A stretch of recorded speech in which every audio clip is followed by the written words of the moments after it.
नमस्ते प्रणाम, हम गोड़ लागत तनी आप सब श्रोता समाज के।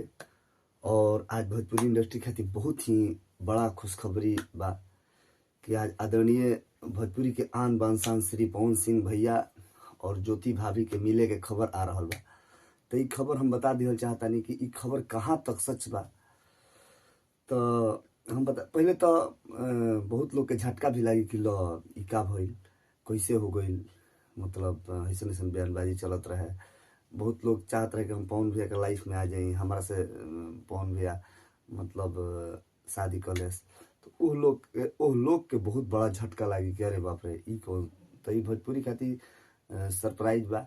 हमनी के सब श्रोता समाज जितना भी लोग बा, जितना के चाहे वाला बा, सब लोग इहे चाहतो रहे कि आदरणीय पवन भैया मतलब ज्योति भाभी और पवन भैया एक हो जास लोग।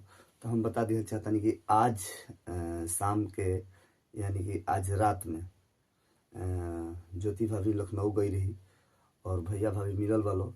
और वह सब भैया के जे भी कांटेक्ट में बा, जे भी भैया के नंबर रख ले बा, आप लोग देख सकेंगे कि भैया के डीपी भी चेंज हो गई। भैया डीपी लगे बड़े ज्योति भाभी के साथे। और उ फोटो बहुत पहले के ना, कल के फोटो हो। और बता दिया चाहतनी कि उ फोटो डीपी में लगल बा और उनका स्टेटस में लगल बा आई लव यू मेरी जान। तो मतलब ये बहुत बड़ा खबर बा भोजपुरी इंडस्ट्री खातिर। तो जितना भी लोग मतलब ई खबर के देख रहल बा, ई खबर हम बनावे वाला ना रही ऐसे कि हम कौन खबर ही ना, हम तो गायक हई। तो हम एगो बात बता दिया चाहतानी कि जब भगवान से मनाओ जाओ कि बात सत्य हो जाओ। कैसे कि जहाँ तक खबर मिलल बा तो इहे बात भी है।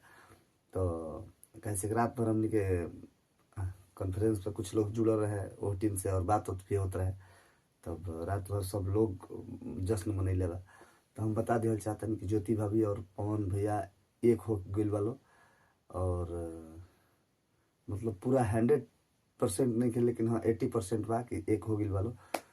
तो हम अब निकलब कुछ देरी में स्टूडियो और एगो बहुत ही बेहतरीन गीत गाइब जा हमनी के लाइवे टाइप के, जौन कि हमारा वायरल होला सीक्वेंस ना लाइव।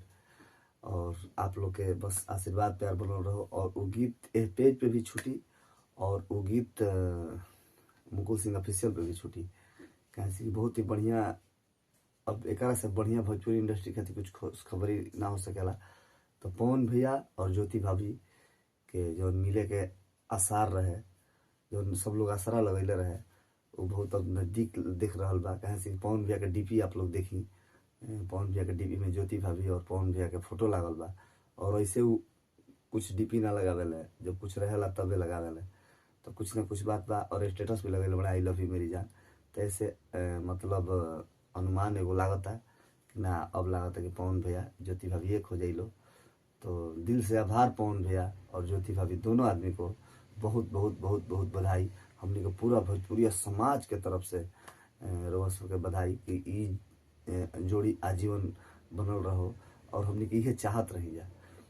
अगर कुछ गलती हुई तो वह सब माफ़ करब। हम अब निकला तनी स्टूडियो और बहुत ही बढ़िया वो गीत गावे जा रहा बनी पवन भैया और ज्योति भाई के। तो बस आप लोग से बात प्यार रही बनल रहो। जय हो भोजपुरिया जहान।